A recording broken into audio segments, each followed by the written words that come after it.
Get up, you son of a bitch! Cause Pawn's drunk loves ya.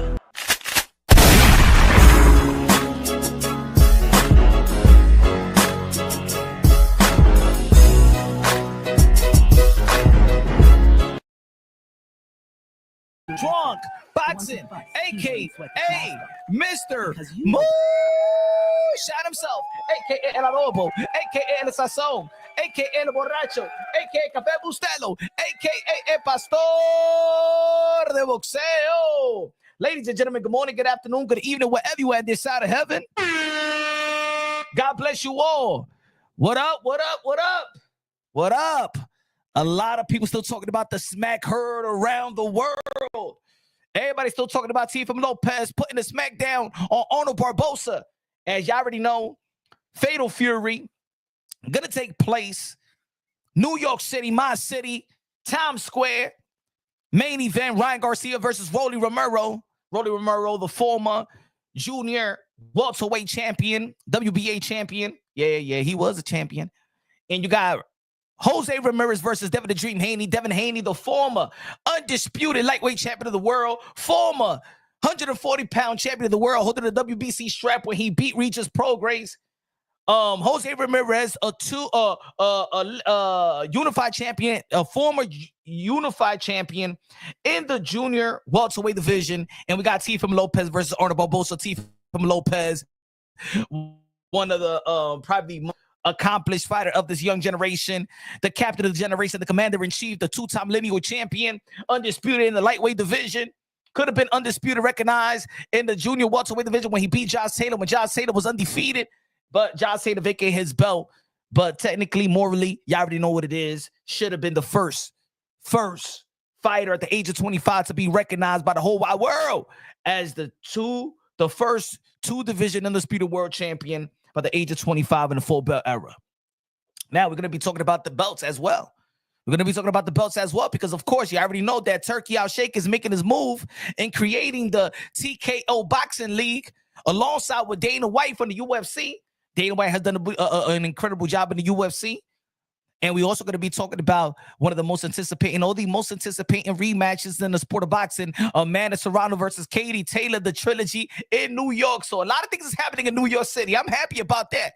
But I'm not happy with the New York State Athletic Commission. I still don't like what the New York State Athletic Commission has done in a recent fight with Gervonta Davis versus Lamar Roach. Not overturning the fight. We all saw what happened. We all saw again that Lamar Roach whooped Gervonta Davis, not demoralized him. It was a good competitive fight throughout the rounds, but we all saw what we saw. We saw Gervonta Davis take a knee after Lamar Roach delivered a good jab in his right eye. We seen him take a knee. We seen him turn around, go to his corner, get worked by Calvin Ford, which is illegal in the sport of boxing. Should have been disqualified, right? So they should have taken the point off. Should have been a 10-8 round. Should have been disqualified. It was a majority draw at the end of the day. But yeah, if the New York State Athletic Commission would have done the right thing, the moral thing, have principle, they don't have no integrity no more. They should have overturned the fight. Overturn the decision, give Lamar Roach the decision, and we wouldn't be talking about a rematch in which Gervonta Davis is still undefeated. But that's the New York State Athletic Commission for y'all. But there's gonna be a special fights, the trilogy, all woman card. Netflix, man, great hospitality. I'm gonna say it like this, man. Netflix, I wish they could stay in the sport of boxing, right? And Netflix was also gonna feature Canelo Alvarez versus Jake Paul until Turkey Al-Sheikh was hating on it. And now we're going to see Canelo Alvarez versus Willie McCall, a fight that we don't want to see, a fight that we never asked, a fight that even Canelo Alvarez himself said that was so much of a BS fight that he was willing to be stripped by the IBF not to fight William McCall. But as we all know, Turkey Al-Sheikh got that type of money that's going to make you bend the knee, going to turn around and bend over. I don't know, man. He got the Diddy baby oil money, Shit, because he's making all these people, man, bend down and stuff like that. Even people with money. We're going to be talking about that in a minute as well. Devin the Dream Haney, shout out to Devin Haney, Bill Haney, Manager of the Year 2020. Was it Manager of the Year 2024?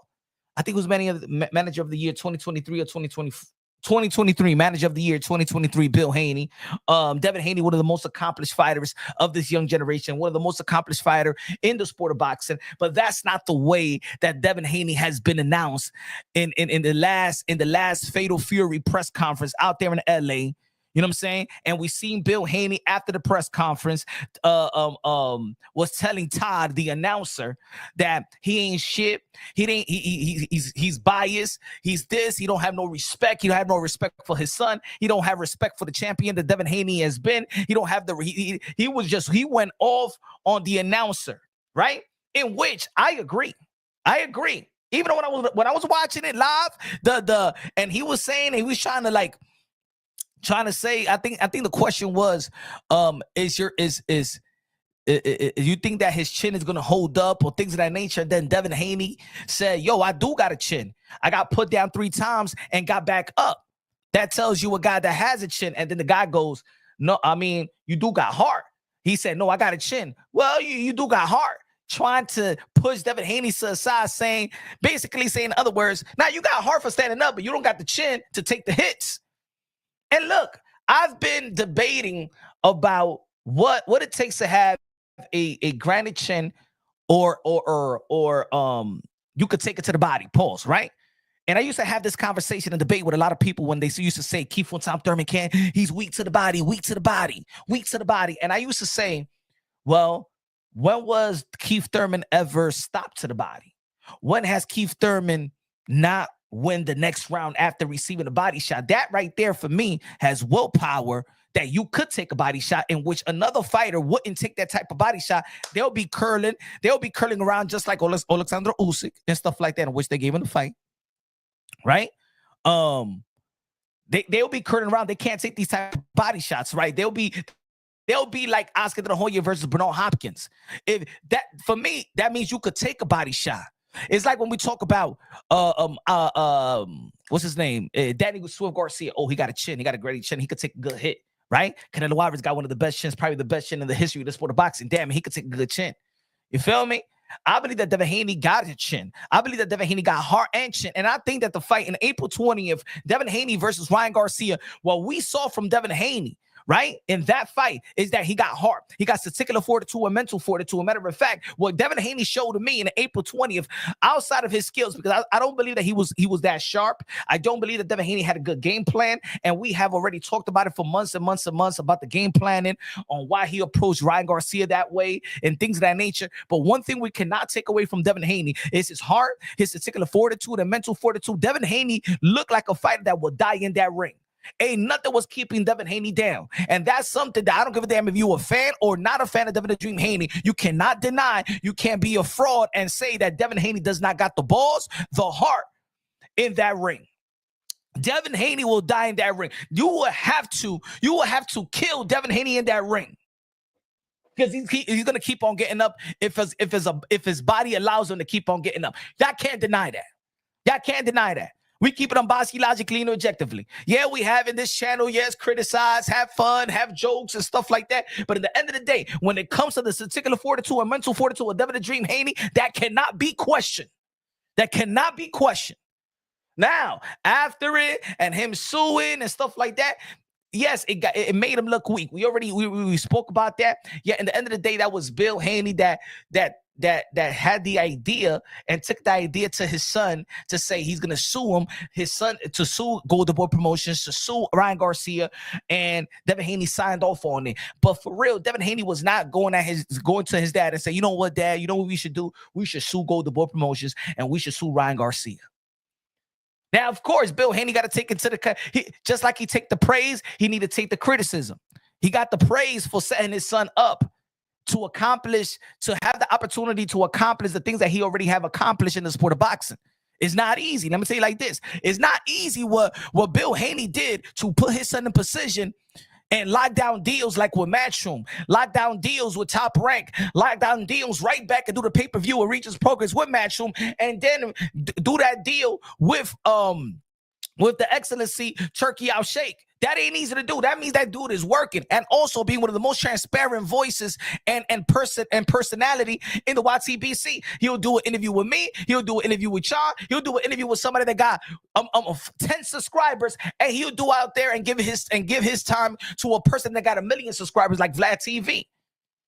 So one thing about Bill Haney, he knows everything about the groundwork. All right, he knows everything about the hustle. He knows everything. He does a great job as a manager, putting us in a position. Yes, Devin Haney did get his butt whooped by Ryan Garcia, right? Yes, Ryan Garcia did tested positive for Osterin. Now, what do you believe that the Osterin enhanced? I don't believe that the Osterin enhances performance versus Devin the Dream Haney. I believe that Ryan Garcia whooped. It was the skills that whooped Devin Haney, in my opinion. I don't believe it was Osterin. He didn't fight like a guy that was a PED. He didn't look like a guy that was fighting enhanced, right? He was already tired in the second round. A matter of fact, Ryan Garcia looked like in my opinion, Ryan Garcia looked at the sloppiest I ever seen him in all his fights. In my opinion. If you really look at what Ryan Garcia versus Luke Campbell, Ryan Garcia versus Javier Fortuna, Ryan Garcia, even the Ryan Garcia that faced Gervonta Davis, that was the sloppiest Ryan Garcia that I've seen. Everything he had was just a left hook. It was still, a lot of people feel like it was still a close fight, right?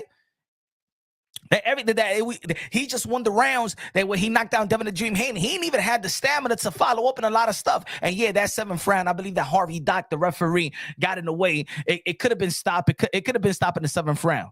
But we cannot take away of this particular fortitude or mental fortitude of Devin the Dream Haney. Now, we are here in the Fatal Fury in the press conference, and Bill Haney was getting mad at Todd, the announcer.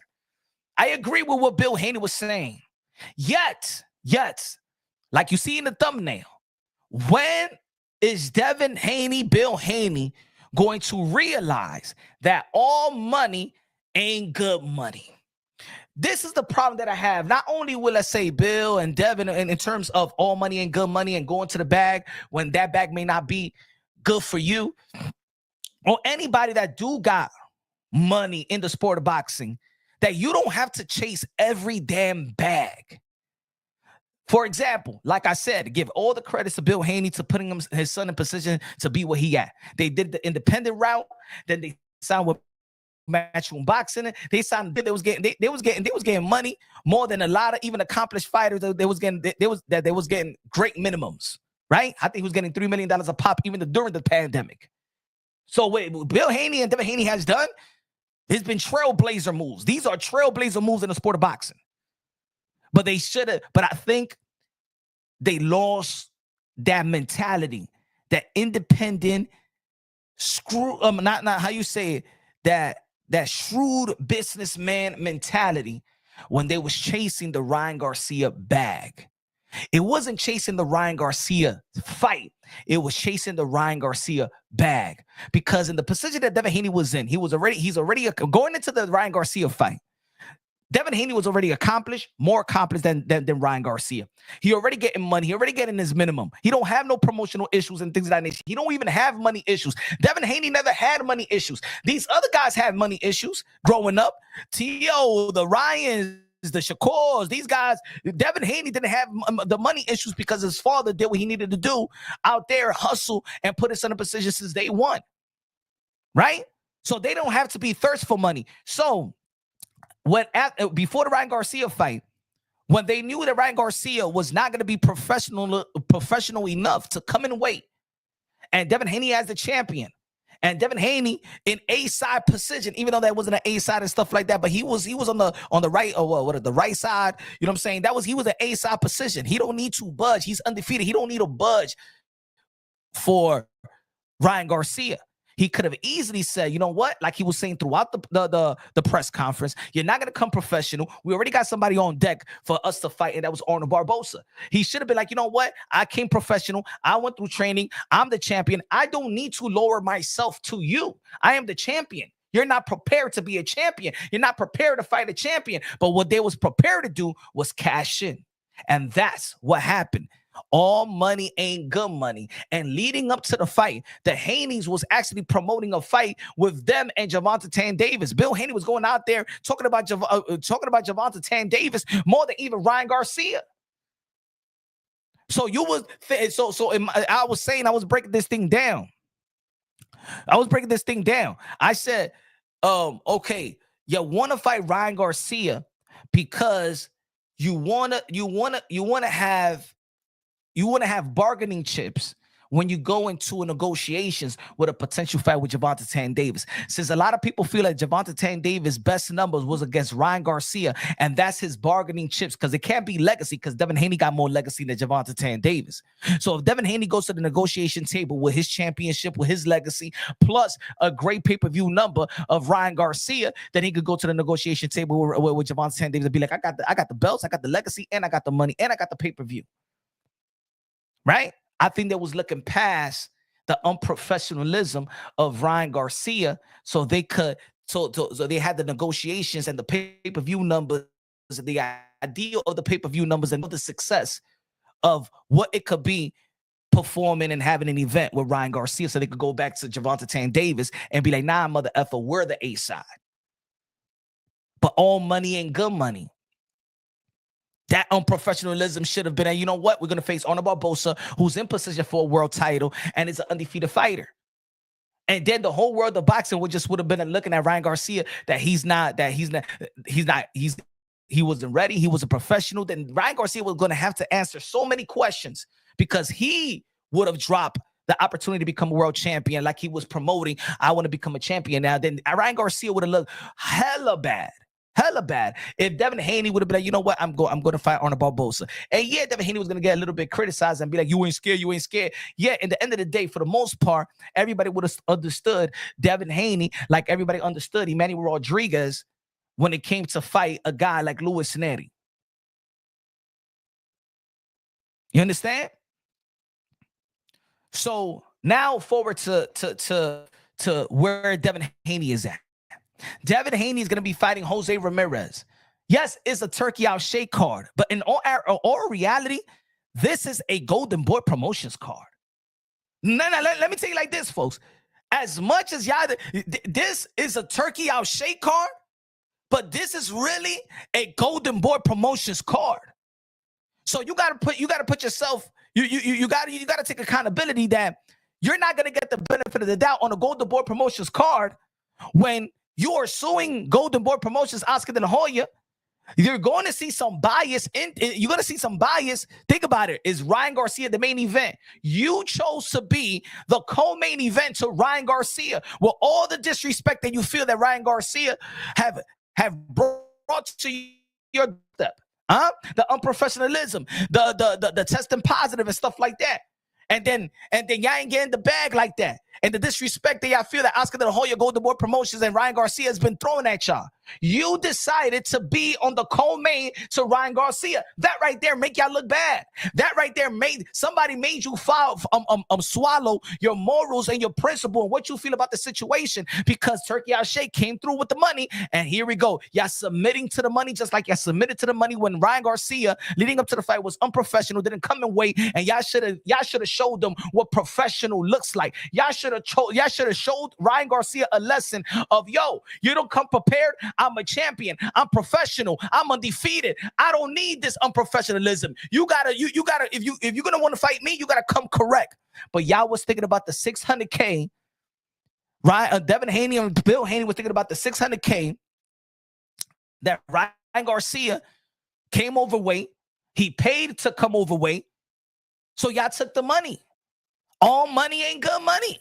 And look what happened. Yeah, at the end of the day, the New York State Athletic Commission got you your O back, and you're still in the co-main event to Ryan Garcia because y'all signed up for it. So if y'all signed up to be in the co-main of Ryan Garcia in a Golden Boy Promotions basically card, you're going to get slighted in a way. You're going to get disrespected in a way. You're not going to get the benefit of the doubt in the way. So when the announcer is saying, oh, Ryan Garcia, the last fight, they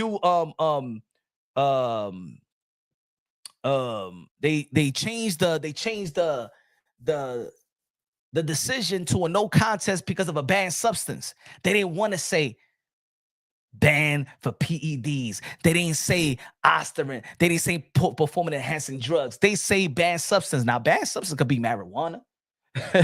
Banned substance could be the 5-hour energy drink shot that y'all know that fighters can't even take that. Fighters can't take the Red Bull or the whatever, the energy. You see that energy shot that y'all see in your gas station on your deli, that it's a 5-hour energy shot. That's not permitted. That's illegal in the sport in a lot of commissions. So when they say banned substance, it could be anything. So he could play it off like, yo, banned substance, weed, like Keyshawn Davis. They turned into a no contest because the Texas State Athletic Commission used banned substance, and it was marijuana. Look at Clarissa Shields. She got suspended for banned substance, marijuana. So they, in the buildup of that fight, they didn't say nothing about the PEDs. They didn't say nothing about the aspirin. They didn't say nothing about what the situation that Ryan Garcia and Devin Haney did have. But that because you put yourself in position for that. Bill Haney, Devin Haney, you guys put yourself in position to sign up to fight on the co-main event of Ryan Garcia. What do you expect? Ladies and gentlemen, I agree with Bill Haney 100% of how he felt about Todd, the way that Todd was announcing Devin Haney and Devin Haney and Ryan Garcia, and the question that he was asking Jose Ramirez and things of that nature that made Devin Haney look like, yeah, it did look like he was disrespecting, indirectly or directly disrespecting Devin the Dream Haney. But you guys put yourself in that position. Now, if you read the title, right? The title says Haney signed up to be disrespected. Bill Haney built a champion, but also a villain. So Haney signed up to be disrespected, but also signed up to be respected based on what he has accomplished in the sport of boxing. You should respect Devin Haney and his accomplishment. Ladies and gentlemen, matter of fact, look at Devin Haney, how he looked. He looked ripped. He looked ready to go. You notice in the press conference, you notice that the two guys that look fit and ready to go, 6-pack, 8-pack already, is the two accomplished fighters of this generation, the two most accomplished fighters of this young generation. Look how Devin Haney looked. Look how Teofimo Lopez looked, right? You notice that the two guys in shape are the two guys that are the most accomplished fighters, yet the two guys that's hated the most. So even the fans have this type of relation. They have what you call it, like have a misunderstanding with the fighters that actually are accomplished, but they're hated the most. Devin Haney and Teofimo Lopez are the most hated fighters of this young generation, yet the most accomplished fighters of this young generation. In the ring, they're the most professional of this young generation.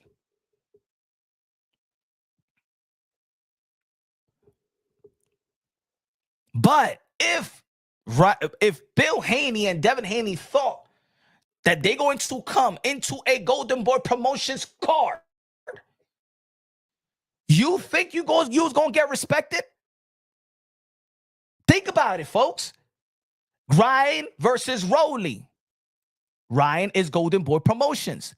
Devin versus Jose Ramirez. Jose Ramirez is Golden Boy Promotions. Arnold Barbosa versus Teofimo Lopez. Arnold Barbosa is Golden Boy Promotions. This is a Golden Boy Promotions card. This is a Golden Boy Promotions card.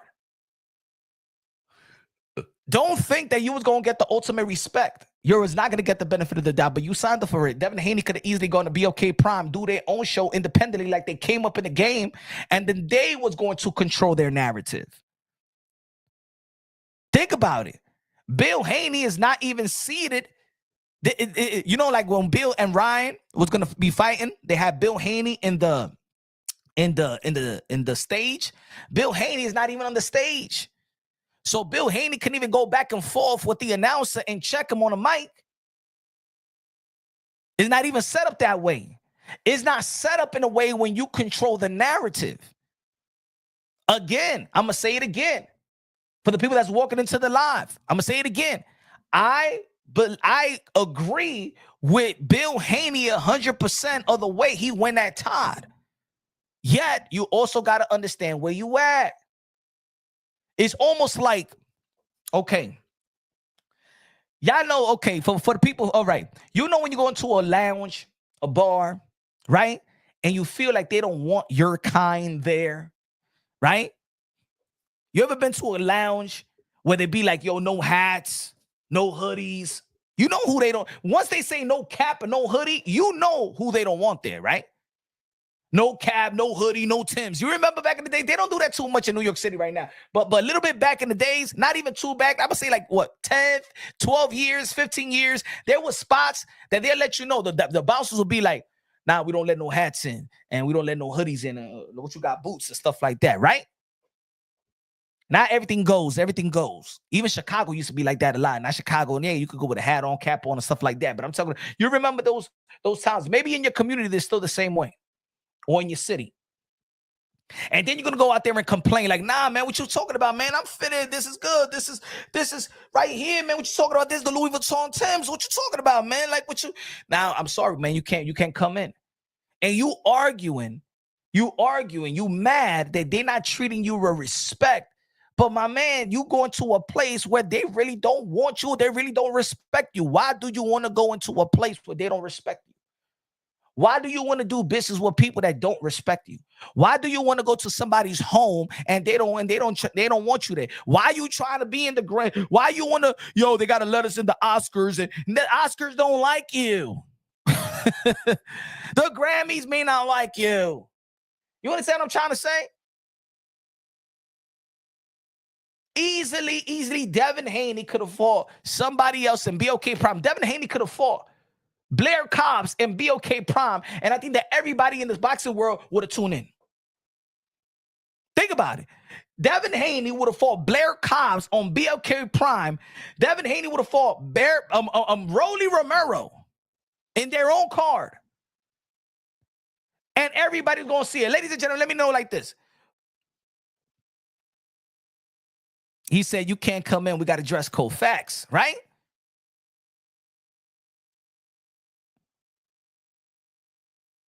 Yeah, there's going to be a lot of speculations about Victor Conte and the affiliations. We already spoke about that. I don't like the affiliation that the Devin Haney or anybody has.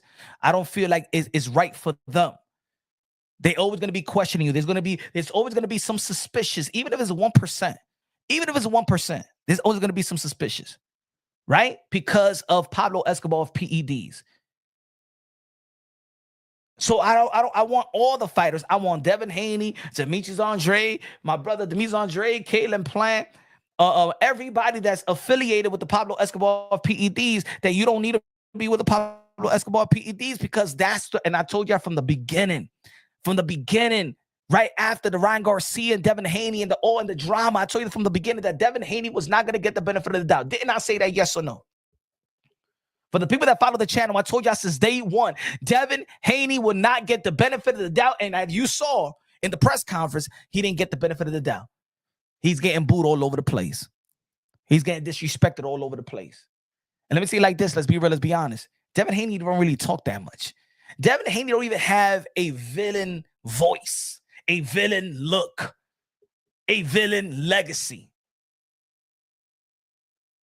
Now, that villain, remember when it was coming up, Bill Haney was going to channels and saying we're going to be the next Floyd Mayweather. What do you expect? I remember, if you look at the first time me and Bill Haney chopped it up at this channel, and he's like, we're going to be the next Floyd Mayweather. I'm like, nah, man, I'd rather you try to be the next Sugar Ray Leonard. So you could be like you. And I said, your son got the looks, got the smile, got the swag.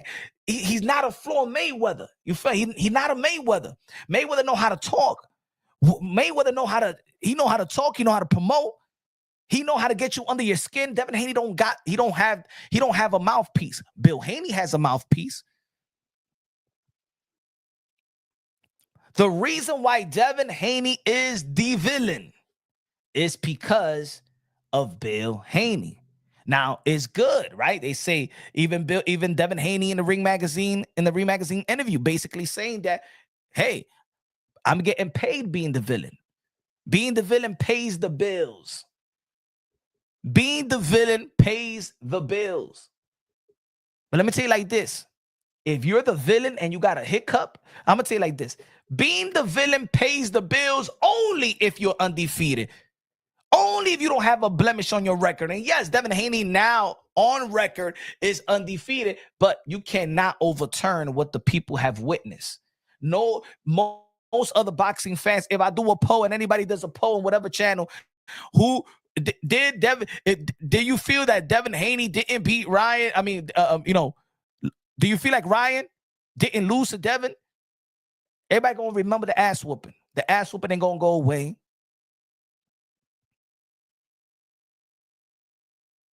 Your villains are only good when you are winning.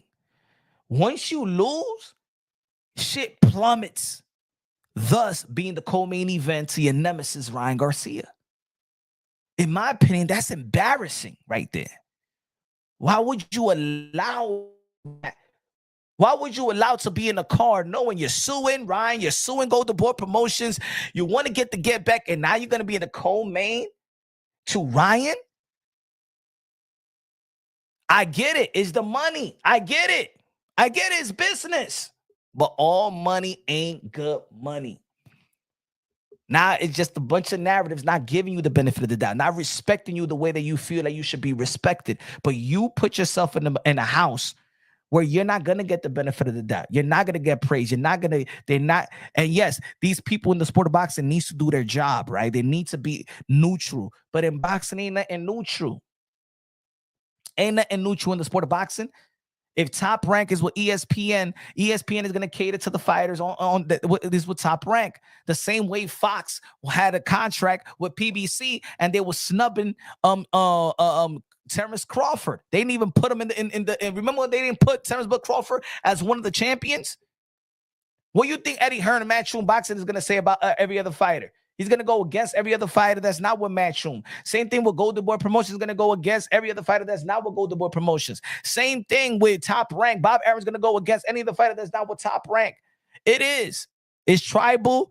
It's divided by networks, by promoters, groupies in boxing. There's a lot of groupies in boxing. I'm going to say it like this. You say one thing. I'm going to give you an example.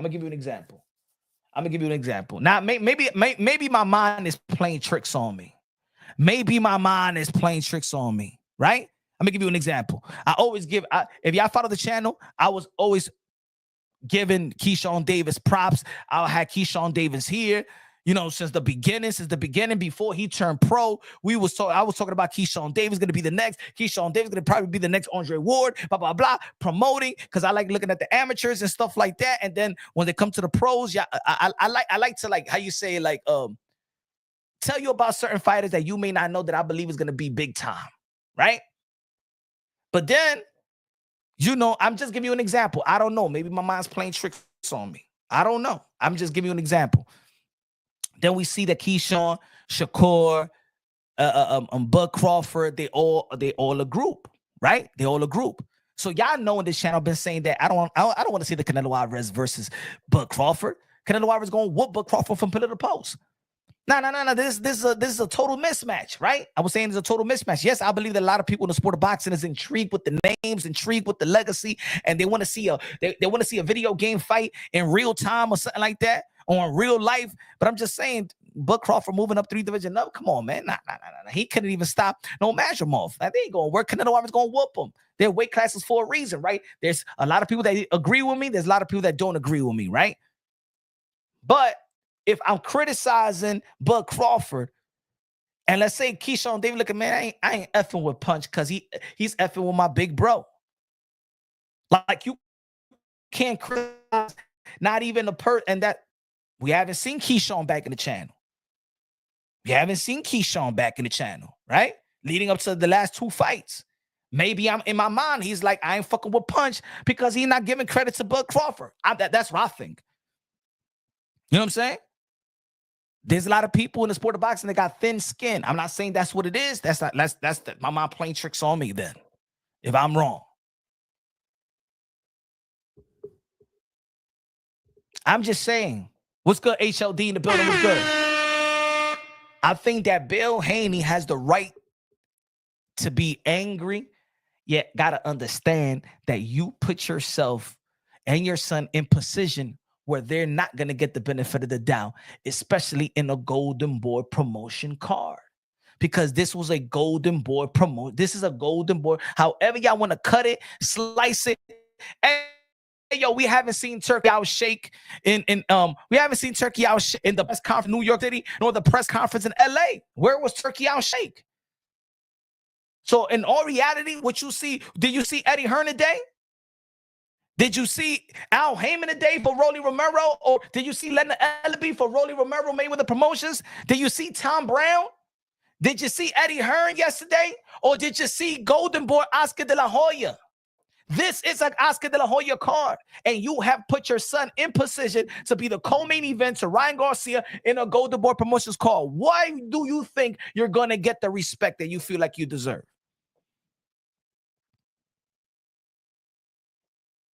I understand, Bill. I understand the frustration. I understand it. I understand he's not getting his fair shake. I understand that the way they was announcing Devin Haney was that he's just another fighter. Just another accomplished fighter. They didn't say undisputed with Devin Haney. Hey, he is undisputed whether people want to cut it or slice it.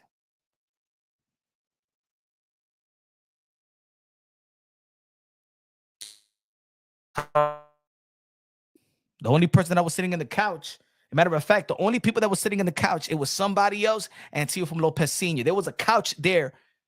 HLD, there was a couch there for Turkey Al Sheikh. He wasn't sitting there. He wasn't there in the NYC press conference. He was not sitting there. There was only two guys that were sitting in that couch. He was in NYC, but he was not there. I didn't see him. Nobody did. I didn't see him. I was right there. I didn't see him. I wish I would have seen him.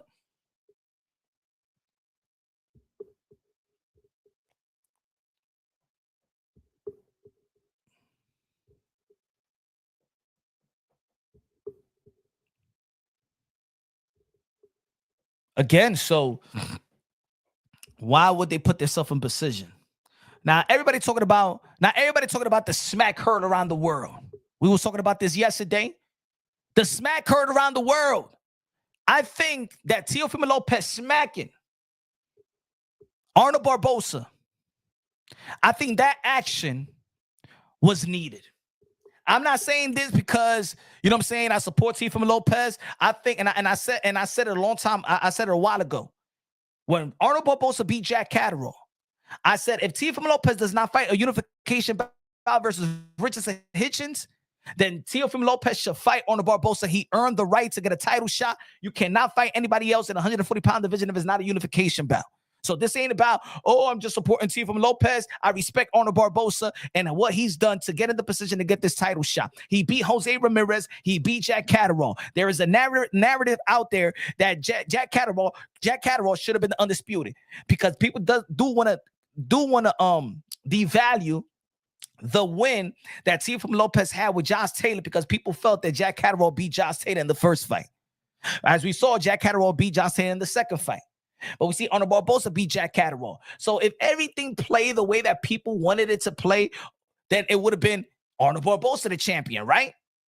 So this fight right here is not only that Arnold Barboza earn the right to truly get a title shot. Not just be a mandatory and just be placed there because the promoters facilitating money on the envelope under the table, rank my fighter here, rank my fighter there. He beat highly credible opponent to get a title shot. This was a deserved mandatory challenger, right? So, but what I mean about that, I believe that is right for Teofimo Lopez is right for Teofimo Lopez to have smack Arnold Barboza. It's not about Arnold Barboza. It's about the action. Is that I'm tired of people just walking up to Teofimo Lopez or his father and say every derogatory shit in the book, provoke them in a fight, tell them they're going to F them up, tell them they will smack them up, and nothing has been done. So at this point now, you see that Teofimo Lopez ain't playing that shit. There's gonna be some repercussions if you think you're just gonna walk up to Teofimo Lopez, touch him, push him, touch his hat, and there goes the smack. Now people understand now that the Lopez has had it with people just walking up on them. Let me tell you like this: the Lopez don't have no security. So they good. They willing to sign autograph, communicate with the people, hug the people, connect with the people, argue with the people. But it's getting to the point, just like that day in New York City, it's getting to the point where people are provoking a fight with the Lopez. It's not about. It's no more reporting. It's like look at cigar talk with Teofimo Lopez. Look at that other dude that had to put in this place. People are just walking up to disrespect the TOs. So now people understand. If you're gonna cross the line, you're gonna get smacked the F up. That's what I like. I like that. Now you know if you're going up against the Lopez, you're going to get smacked up. So don't cross the line. Keep it right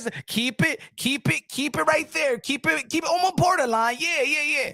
But it's consequences and repercussions.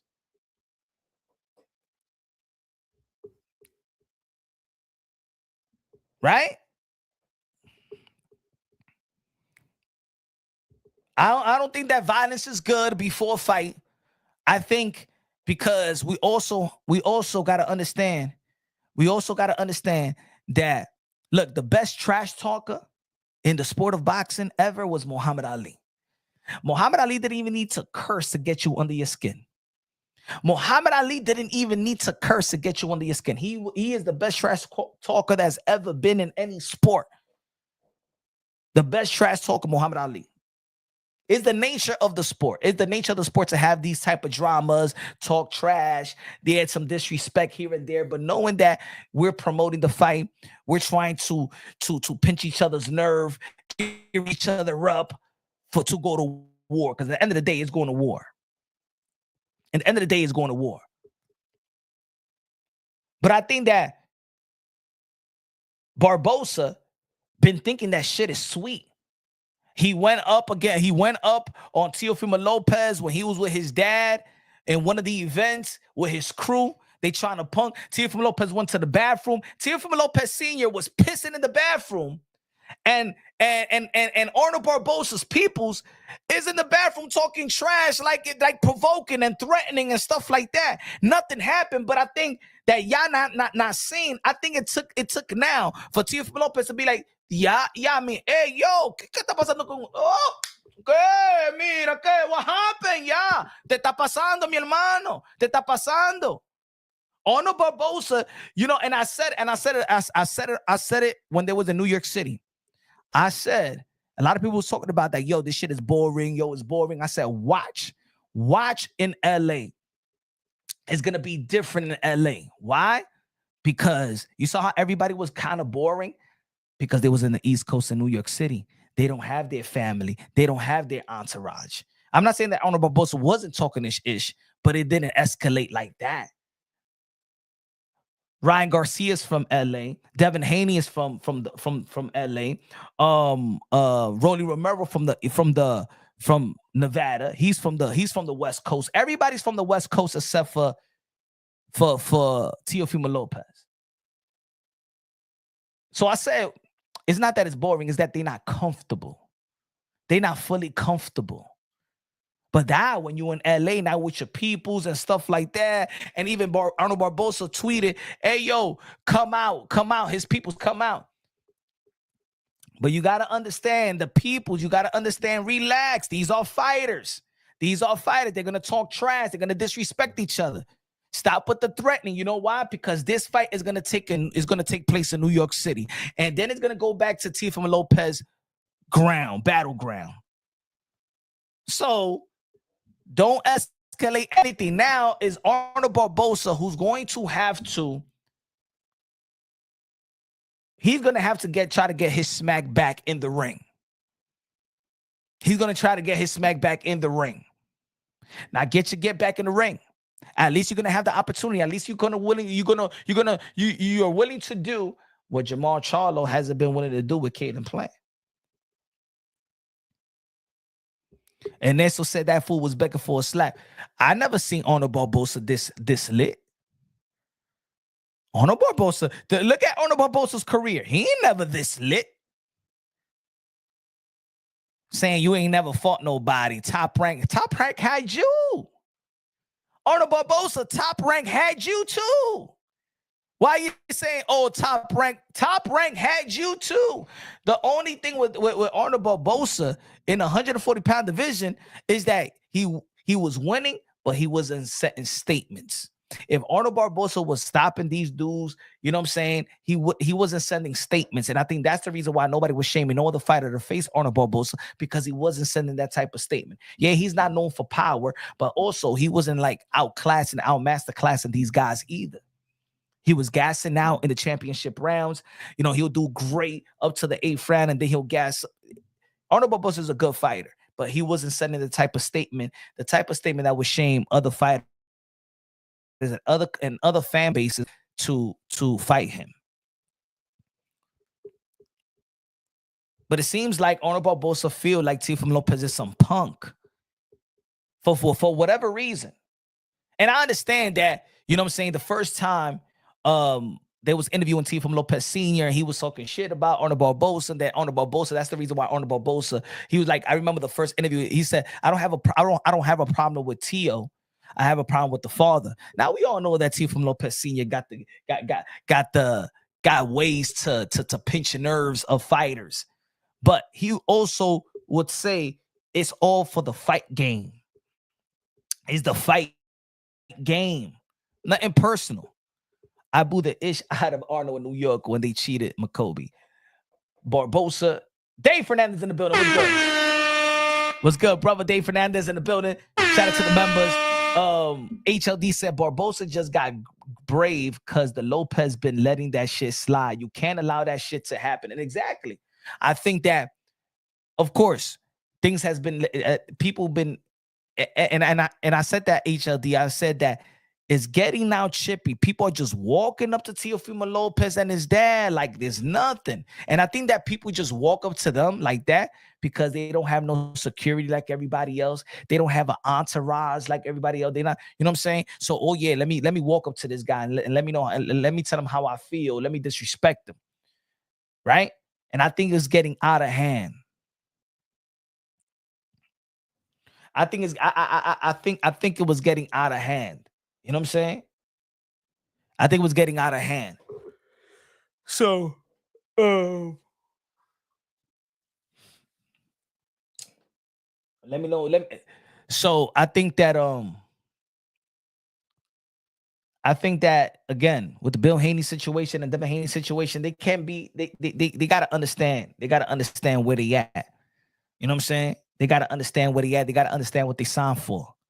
You know, and you signed up to be the co-main events of Ryan Garcia. You signed up to be in a card with Golden Boy Promotions. And the turkey out shake money made you drop the lawsuit. Made you fight another Golden Boy Promotion fighter. Like it doesn't relate. It doesn't translate. It's not connecting the dots. All the things that they saying and they're frustrated about. And I'm not saying they can't be frustrated about that. I'm not saying they can't. They should. Whether people like it or not. Whether people find whatever Ryan Garcia was in the system, whatever. In the end of the day, they have a reason to say what they need to say about these situations. But then you can't come back around and fight another Golden Boy promotion fighter, be in the co-main event of Ryan Garcia, being in the event with Golden Boy, with Oscar De La Hoya is the one that's running this promotion. To be honest, it's Golden Boy Promotions fighters. His fighter is the main event. He's the only promoter that was there in LA. What do you expect? You signed up for this. It looked like you sold your soul to whatever Turkey has plans. That's what it looked like. Did y'all? But that's what it looked like. Just think about it. And it all has to be about the money. Everything has to, if you drop the lawsuits, if you drop the lawsuit with Ryan Garcia, if you drop the lawsuit with Golden Boy Promotions, if you have problems with Ryan Garcia, feel like you got cheated, if you feel like you're a bigger star and have a better accomplishment than Ryan Garcia never became a champion yet. To this day, Ryan Garcia never was a champion, and you still, with the accomplishments that you have, even you and Teo, but there is no issue between Ryan and Teo and Devin and Teo and Ryan. You know what I'm saying? I don't think that Teo and Ryan and Devin should be in a co-main event like that. It's understandable why the star power of Ryan Garcia is understandable, but it's not understandable for Devin Haney, because now how does it look? All right, think about it, folks. If Ryan Garcia is the main event, who's going to be the A side? Ryan Garcia, Devin Haney in their rematch. Who's more accomplished? Devin Haney or Ryan Garcia?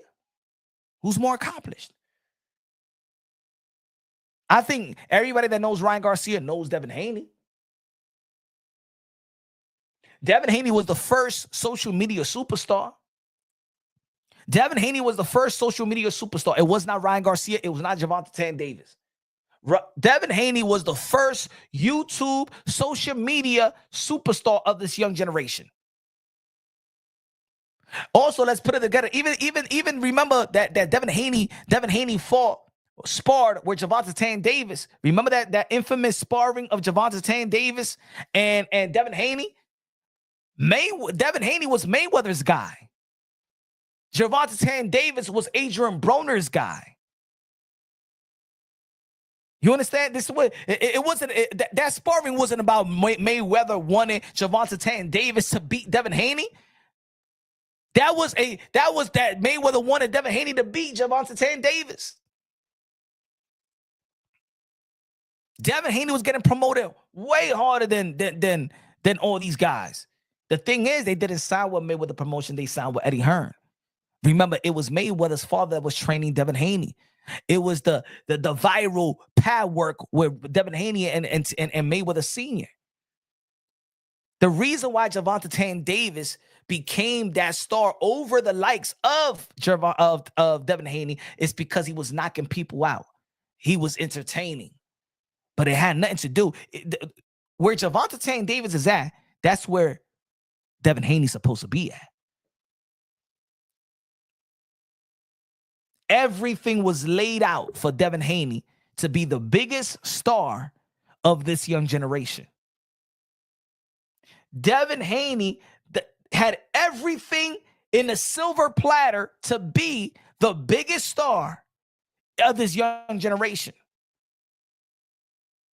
And that's the only thing I used to say. Even when me and Bill used to go back and forth on panels and stuff like that, I said, man, you got to get a knockout. Now, everything is about knockout. You got to compete with your contemporaries because, put it this way, whether people like it or not, Teo, Devin, Tank, Ryan, Shakur is going to be linked until they retire. That's going to be the name that's going to be linked until they retire. There's going to be people there's going to be other fighters that's going to jump in the mix, just like Shakur jumped in that mix because he wasn't really around the division. But Shakur now has jumped into that mix. The four kings were it was Teo, Haney, Ryan, and Tank.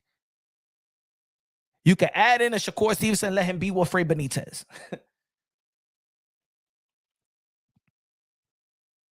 Keyshawn Davis is getting in the mix. Why is Keyshawn Davis now so much in the mix? Not only because he's just the champion, it's because he's knocking out people.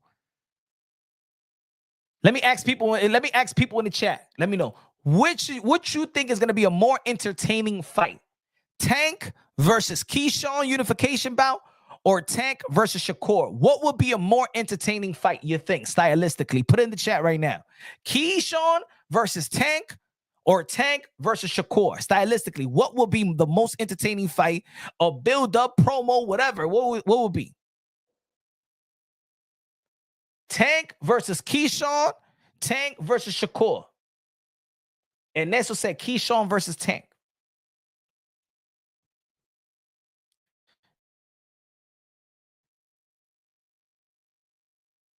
HLD said DB3.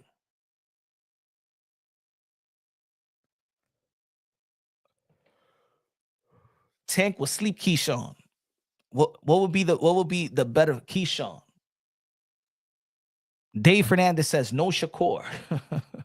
Shout out to Shakur Stevenson, 3-division world champion.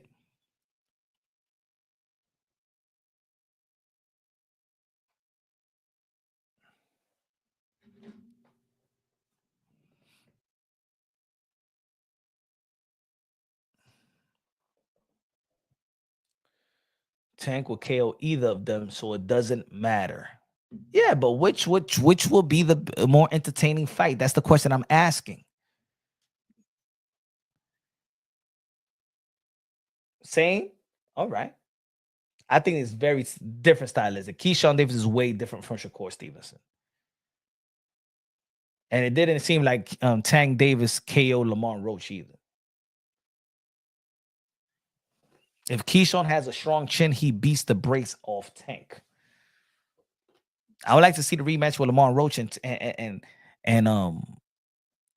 Tank. But is people convinced that Lamar Roach is a better fighter than Tank? Or do you feel like Lamar Roach got Tank's number? Do you feel like Lamar Roach beats Shakur Stevenson? Do you feel like Lamar Roach beats Keyshawn Davis? Do you feel like Lamar Roach beats Vasily Lomachenko? Even if Lamar Roach beat Gervonta Tank Davis, are y'all convinced that Lamar Roach still beats Shakur, could beat Loma, could beat Keyshawn? Because there's a lot of people in the sport of boxing that believe that Tank would have beaten Shakur, Loma, Keyshawn, William Cepeda, everybody in the lightweight division. So now Lamar Roach, a lot of people's eyes beat Gervonta Tank Davis, control the middle of the round, control the middle of the ring.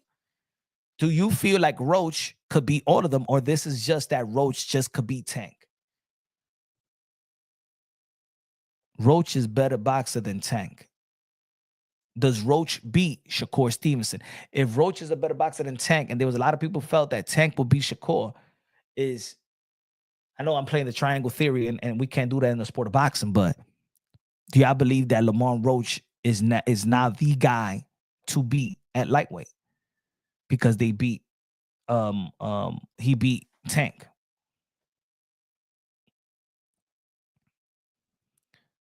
Styles make fight. Loma beats Roach. Lamar Roach can beat Keyshawn 60-40. That's a tough fight right there. Because at the end of the day, Lamar Roach beat Tank, in my opinion, but he didn't demoralize Tank. He didn't demoralize. I mean, he demoralized him when he was trying to use the hair as an example. Not as not an example, but as an excuse that his eyes was burning. Style makes fights. Loma and Shakur beats Roach.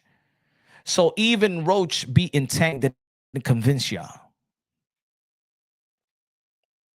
Lamar will beat Keyshawn. Lamar's a good fighter. I think, it's almost like I always tell the people, don't be a slave to the moment. I think that people been a slave to the moment with how Lamar Roach lost to Jamel Herring. And I think that people never got over that. He never got over the hump. He never was gaining nobody's respect because people felt that he lost to Jamel Herring, and Jamel Herring, you know what I'm saying, it's not like he's this knockout artist or this spectacular type of making statement type of fighter like that. And I think people wasn't giving Lamar Roach a fair shake. And that's why I say people shouldn't be a slave in the moment. That's why I told y'all leading up to the fight that I at least respect Lamar Roach for daring to be great. He's a champion, whether people like it or not. He was a champion, and he was daring to be great. He's just not a knockout artist. He's not this. He wins, but he don't win this spectacular fashion and stuff like that. That really makes the ooh, that make you go ooh ah, make you scream the vowels.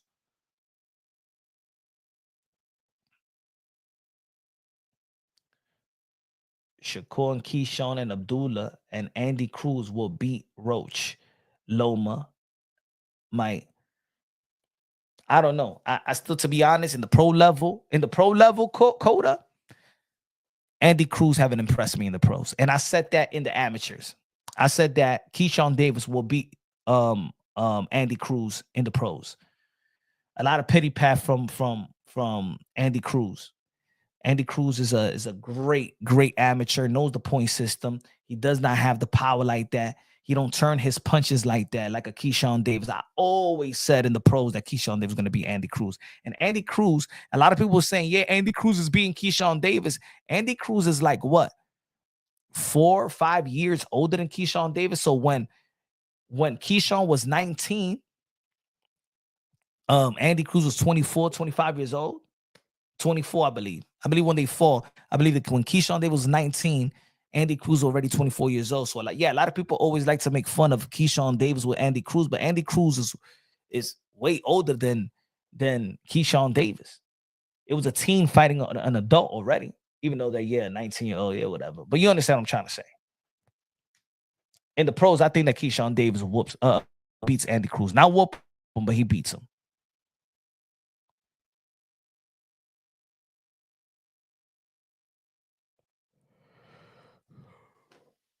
Roach is not great, but does everything very good.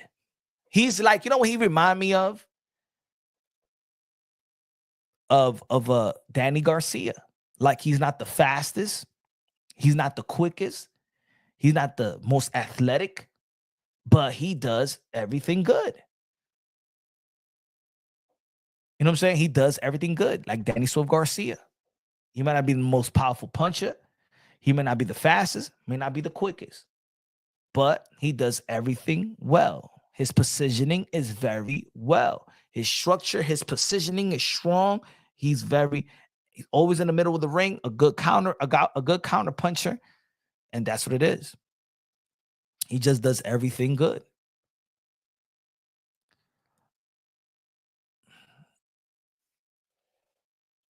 Coaches like Marquez, not gonna lie, nothing great. Best attributes is counter punching. Yeah, you know what I'm saying? And the thing is, he knows Gervonta Tank Davis very, very well. And he knows Shakur Stevenson very well as well. So maybe he will look good against Shakur Stevenson. One thing I like about how Lamar Roach fought Gervonta Tank Davis is that he fought his style and he fought within his game plan. He didn't went out there to chase Gervonta Tank Davis like Ryan Garcia did. He wasn't overzealous. He said, it's going to be a matter of time. You're going to have to come to me. You're going to have to swing. You're going to have to connect because I'm going to counter you. I'm going to stay right here. He fought like how Canelo fights. He stays in the middle of the ring. He controls the center of the ring. He doesn't need to go all the way to get you. He's not trying to go out there and pin you into the corner, stuff like that. He's going to stay like this. He's going to control that center of the ring. And that's what Lamar Roach did. Very, very well. Excellent work in controlling the center of the ring. Excellent work. And I think if Gervonta Tank Davis threw more punches, I think it would have been worse for Tank. And I mean, I might contradict myself because I always say that I would like to see Gervonta Tank Davis throw more punches. He's too small and he's too fast not to overwhelm you with his speed and power. See, that's one thing about Gervonta Tank Davis. He doesn't overwhelm his opponent. His power gets the win for him, but he doesn't overwhelm his opponent. He doesn't overwhelm Ryan. He didn't overwhelm Rolly. He didn't overwhelm Hector Luis Garcia. He didn't overwhelm Mario Barrios. He didn't even overwhelm Leo Santa Cruz. He don't throw enough punches to overwhelm you. He surprises you with the power. You know what I'm saying? Because he's a very accurate counter puncher, but he doesn't waste a lot of shots. He makes you think more than anything. He'll probably drain you while you think. Mental drain, but not physically. He won't drain you physically.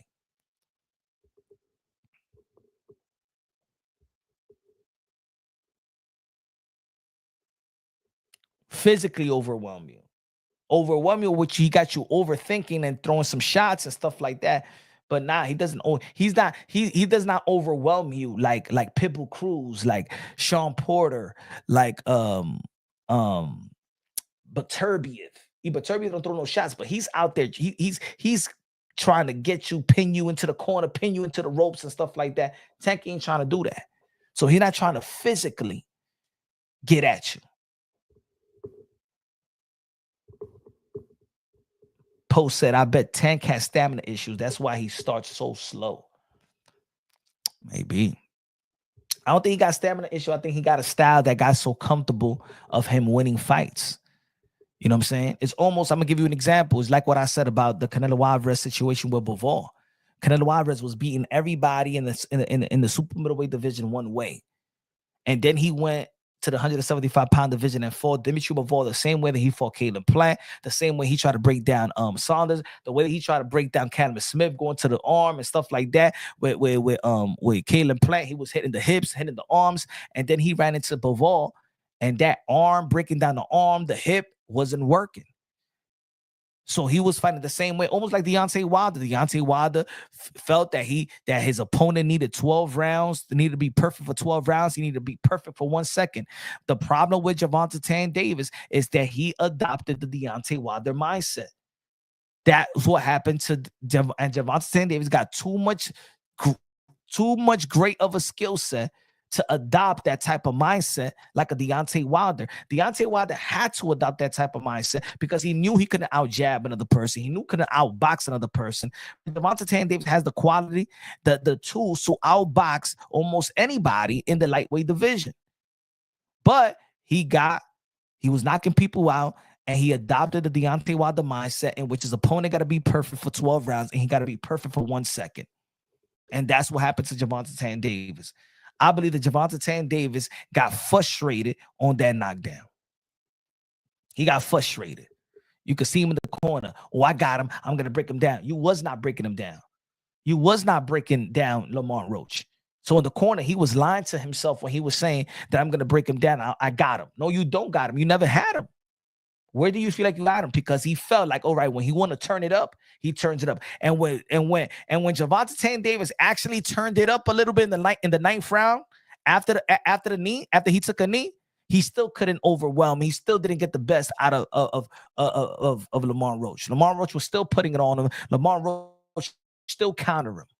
He couldn't overwhelm Lamont Roach with nothing. Nothing was phasing Lamont Roach. And I think that Gervonta Tank Davis, and look, I believe what Christina, I seen a video of what Christina said about Tank, and she said that she's been looking at she's been following Tank for a long time, ever since the amateurs, and she said that even in the amateur, that Gervonta Tank Davis, when he losing, he start having a tantrum, and it seems like that's what happened. He was frustrated that Lamar Roach wasn't going nowhere, screaming at Calvin Ford. That was very uncharacteristic. That was very uncharacteristic by Gervonta Tank Davis. What about when he fought Pitbull Cruz? Remember when he fought Pitbull Cruz? That was a hard fight for Gervonta Tank Davis. And Jim Gray asked him in the post-fight interview. Would you give him a rematch? And he said, hell no. So, and I said that. I did a video a long time ago. It seems like when the shit gets tough for Gervonta Tank Davis, he curls up. I said that a long time ago. I did a video a long time ago. Remember when they asked him in the post-fight interview, would you give a rematch to Pitbull Cruz? He said, hell no. That sounded like a person that didn't like that shit was tough. And the only reason he wants to fight, remember what he said, even in the post-fight interview or the post-fight press conference, he wasn't thinking about the rematch with Lamar Roach. He said, yeah, I would like a rematch, but it's not going to happen this year. Nah, he wants the rematch because now for the first time, he heard the wave of the criticism of himself, his performance. He does not have that aura no more. And that's the only thing that Gervonta Tank Davis had left, because he doesn't have a legacy to stand on. He has all the skills. What Gervonta Tank Davis has, the perception and the illusion. And guess what? That died that night in the Barclays Center, March 1st versus Lamar Roach. See, if he had a legacy to stand on, you see like Devin Haney? Devin Haney still got a legacy to stand on. Gervonta Tank Davis losing to Lamar Roach, then we question, okay, That's when people started opening their eyes. What has Tank accomplished anyway? Who has Tank Davis fought anyway? That right there opened up people's eyes. Oh. But what has he done anyway?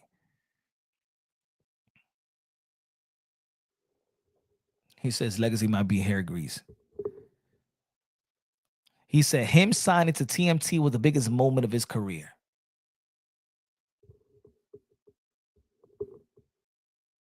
I would like to see a rematch, but the immediate rematch, I want Lamar Roach to weigh his options.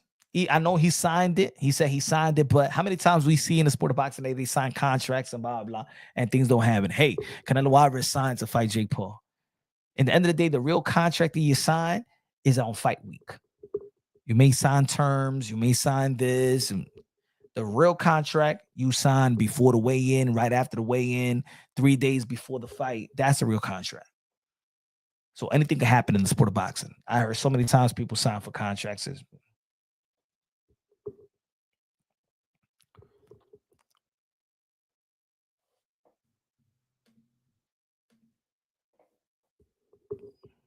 I didn't make this much fun of Tim Tszyu.